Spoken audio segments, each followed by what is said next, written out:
राम राम भाई, सभी भाई को स्वागत है एक और नई वीडियो में। तो भाई आज पीछे देख रहे होगे, अपने पीछे खड़ा है स्वराज का 744, जो कि काफ़ी लोकप्रिय ट्रैक्टर है किसानों के बीच में। तो भाई आज हम करने वाले हैं इस ट्रैक्टर का रिव्यू। और ये ट्रैक्टर जो है काफ़ी पुराना है भाई, लगभग में 2014 का मॉडल है। और अभी तक ट्रैक्टर भाई एकदम नीट एंड क्लीन है। और ये मेरा ही ट्रैक्टर है भाई, अगर मैं बता दूं तो मैं खुद ही इसका ओनर हूँ। और आज मैं इसके बारे में सारी स्पेसिफिकेशंस आपको बताने वाला हूँ कि ये ट्रैक्टर कौन सा मॉडल है, कितना चला हुआ है, इतने सालों में क्या क्या प्रॉब्लम आई अगर आप स्वराज का कोई ट्रैक्टर प्लान कर रहे हैं तो उसके लिए। तो आज हम इस वीडियो में इसका रिव्यू करेंगे। और अगर इस वीडियो पे भाई अच्छा सपोर्ट मिलता है तो पीछे अपना शेर खड़ा जॉन डीयर 5036D, उसका रिव्यू करेंगे। और अगर आप लोग बोलते हैं तो दोनों का कंपैरिजन भी कर देंगे कि दोनों में क्या क्या अंतर है और क्या काम हुआ, क्योंकि दोनों साथ के हैं, बस 6-6 महीने का फ़र्क है दोनों में। तो वीडियो को कंटिन्यू करते हैं भाई। सबसे पहले बात करते हैं भाई इसके इंजन की स्पेसिफिकेशंस की। बात करें तो भाई ये 3336 सीसी का 4 स्ट्रोक डीजल इंजेक्शन इंजन है, डायरेक्ट इंजेक्शन, जो कि 48 से 50 HP की श्रेणी में आता है।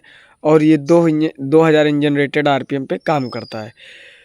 तो अभी मैं भाई अगर बताऊं आपको तो ये ये भाई चल चुका है 5020 घंटे। डिटेल्स देने वाले हैं इस वीडियो में। तो जैसे कि इंजन स्पेसिफिकेशंस वगैरह बता दिया है, अब इसकी क्या खूबी हैं, क्या कमियां हैं, सारी कुछ बताने वाले हैं।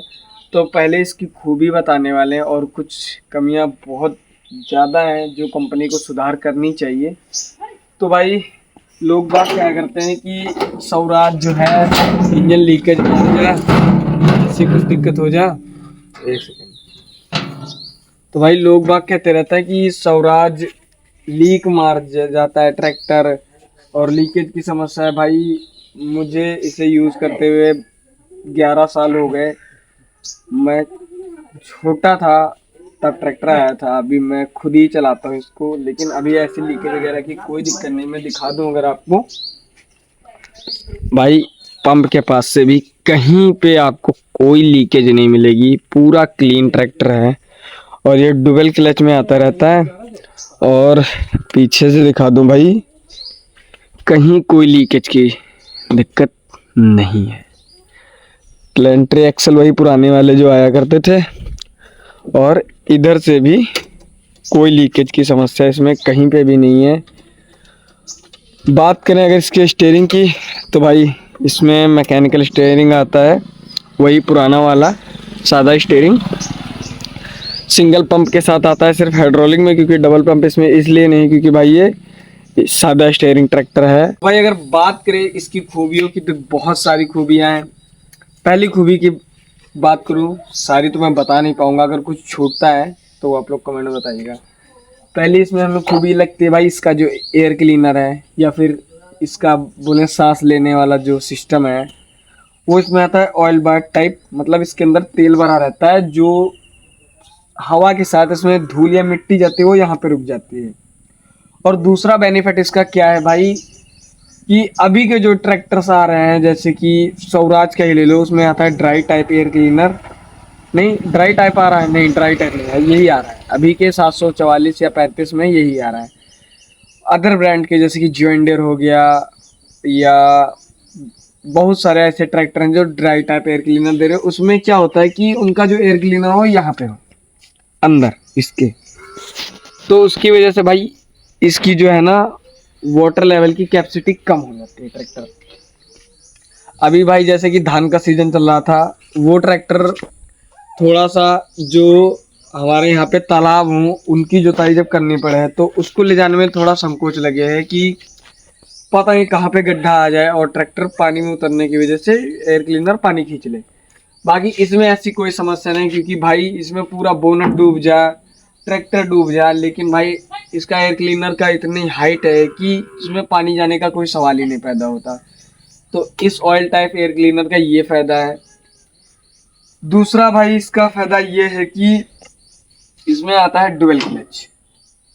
इसमें अगर हम कोई भी इम्प्लीमेंट चलाते हैं, अगर हमको इम्प्लीमेंट नहीं रोकना है, सिर्फ ट्रैक्टर को रोकना है, तो हाफ क्लच लेंगे, ट्रैक्टर रुक जाएगा। बाकी कुछ ट्रैक्टर हैं जो 50 HP की श्रेणी में है, फिर भी वो उनमें डुअल क्लच का फीचर नहीं है। बात करें इसके सादे स्टीयरिंग की, तो अभी तक इसमें एक भी रुपए का काम नहीं हुआ है, वैसे के वैसे ही ये काम कर रहा है। अभी हाँ, इसमें कुछ कुछ काम आने लगा है, जैसे कि ये थोड़ा बहुत इसमें प्ले आ गया है। यहाँ ये जो गुल्ले थे ये अंदर से खत्म हो गए हैं, तो अभी थोड़ा जब ट्रैक्टर स्पीड में रोड पे चले तो इसके पहिया ऐसे ऐसे हिले। और दूसरा, इसमें अभी कोई काम नहीं। अगर बात करें भाई इसकी खूबी, तो इसकी बहुत सारी है। इंजन में भी सिर्फ सर्विस हुई, आज तक 1 रुपए का काम नहीं हुआ है। और एक बार इसकी क्लच प्लेट चेंज कराई हमने। अब बात करते हैं भाई इसकी कमी की, तो सबसे बड़ी कमी है भाई इसका बम्पर। कंपनी को सबसे ज़्यादा सुधार करना चाहिए, तो ये सुधार करना चाहिए कि भाई इसमें बम्पर का सबसे ज़्यादा कमजोरी बम्पर है ट्रैक्टर की। क्योंकि भाई अगर मैं यहीं पे सेम आपको दिखाऊं, भाई अगर मैं दिखाऊं, ये हमारी ट्रैक्टर है जॉन डियर का, और उससे काफ़ी छोटा ट्रैक्टर है, उसके बावजूद भाई इसमें बम्पर का कितना बढ़िया सिस्टम दे रखा है ट्रैक कंपनी ने कि कोई सा भी बम्पर यूज़ कर लो। अगर हम इसमें कैसा भी बम्पर बनवा लें, आजकल थोड़ा मॉडिफिकेशन का क्रेज ज़्यादा चल रहा है ट्रैक्टरों में, तो अगर हम चाहे तो इसमें बढ़िया सा कोई बम्पर मॉडिफिकेशन करा के लगा सकते हैं, बट उसमें ऐसा नहीं है। आओ मैं दिखाता हूँ कितनी समस्या हो सकती है उसमें।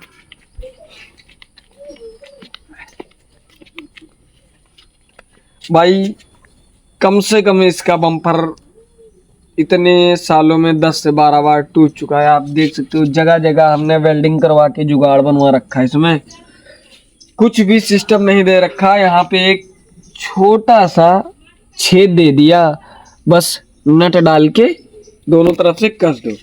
ऐसा कुछ भी नहीं दिया कि भाई कम से कम एक प्लेट लगा दो यहाँ पे छोटी सी उसमें। क्योंकि अगर कोई बम्पर, आप लोग तो सही दे नहीं रहे हो, अगर कोई बनवाना चाहता है कम से कम अच्छा बम्पर तो बन जाए। और बाकी यहाँ पे दे दिया इसमें 3-4 छेद, 3 यहाँ पे नीचे और हल्की सी प्लेट पे ये 1 2 3, बस इसी पे बम्पर रुका हुआ है। दूसरी कमी भाई इसकी सबसे हमें बड़ी जो लगी भाई, इसके ब्रेक। हालांकि जब तक चलते हैं तब तक 1 नंबर का काम कर रहे हैं, पर 1 साल से ज़्यादा ना चलते। इसके सूखे ब्रेक हैं, शायद वो हम लोगों की गलती है कि हम लोगों ने इसका ऑयल ब्रेक वाला वेरिएंट नहीं लिया। लेकिन फिर भी यार इतनी जल्दी ख़राब नहीं होने चाहिए, बट इसके बहुत जल्दी ख़राब हो जाते ब्रेक। बाकी यही 2 चीज़ें हमें इसकी सबसे बड़ी कमी लगी, पहली तो बम्पर की और दूसरी ब्रेक की। बाकी ट्रैक्टर भाई 1 नंबर है, पावर भी 1 नंबर है ट्रैक्टर की, कोई तोड़ नहीं। सारी इंडस्ट्री में इसकी तुत्ती बोलती है, जो बोले स्वराज की तुत्ती बोलती है सारी इंडस्ट्री में। ये अकेला राजा है भाई, कोई भी ट्रैक्टर ले आओ। क्योंकि लोग बाग बोलते रहते हैं कि भाई मेरे पास फलाने कंपनी का ट्रैक्टर है, धमाकी कंपनी का ट्रैक्टर है। भाई मैं अपनी इस 20-22 साल की उम्र में मैंने काफ़ी ट्रैक्टर चला के देख लिए भाई, लेकिन जो इस शेर में बात है ना भाई, कहीं नहीं है। इसकी चलाई भाई सबसे बेस्ट है, और इसमें भाई ना गियर में कहीं से आवाज आए, चाहे जैसे तोड़ मड़ोड़ के गियर लगा दो। हालांकि वो अलग बात है कि थोड़ा इसका क्लच, ब्रेक, स्टीयरिंग टाइट रहता है। बाकी भाई वो क्या है ना कि शेरों को शेर ही चलाते हैं, तो भाई ये मर्दों वाला ट्रैक्टर है, मर्द ही चलाते हैं इसको। 1 नंबर का है, पावर की कोई कमी नहीं। तुत्ती फाड़ गियर लगाओ, कहीं गियर से आवाज नहीं, चाहे जितनी स्पीड में गियर चेंज करो कोई दिक्कत नहीं भाई, कहीं से कोई नुकसान नहीं। बस इसमें एक और दिक्कत सुनने में आया है कि इसके एक्सल कमजोर हो। अभी फिलहाल मेरे पास तो कभी टूटे नहीं, बाकी आने वाले टाइम में इस पर हम मॉडिफिकेशन लाने वाले हैं, बहुत तगड़ी यूपाई वगैरह का काम कराएंगे। क्योंकि भाई अभी हाल ही में चलन रहा है, लेकिन कोशिश करेंगे कि इसको ना कि इंडिया का। बाकी इंडिया का बन पाए या ना बन पाए, लेकिन यूपी का नंबर 1 सौराष्ट्र 744 को जरूर बनाएंगे भाई। अभी चालू करने वाला इसका मॉडिफिकेशन, हम सारा काम कराएंगे इस पे, फिर ही पता लगेगा भाई इसकी असलियत का, कि तो इस पे स्टंट वगैरह मारेंगे तभी पता चलेगा भाई कि टूटता है या फिर नहीं टूटता है। तो अब आज की वीडियो में भाई इतना ही। ट्रैक्टर बहुत बढ़िया है, कि बीच के ले लो, नए वाले का नहीं पता, ये वाला तो एक नंबर का है। बाकी अगर आप लोग कमेंट करते हो तो इन दोनों का कंपैरिजन भी कर देंगे हम, और मॉडिफिकेशन कहाँ से स्टार्ट करें जरूर बताना। तो राम राम।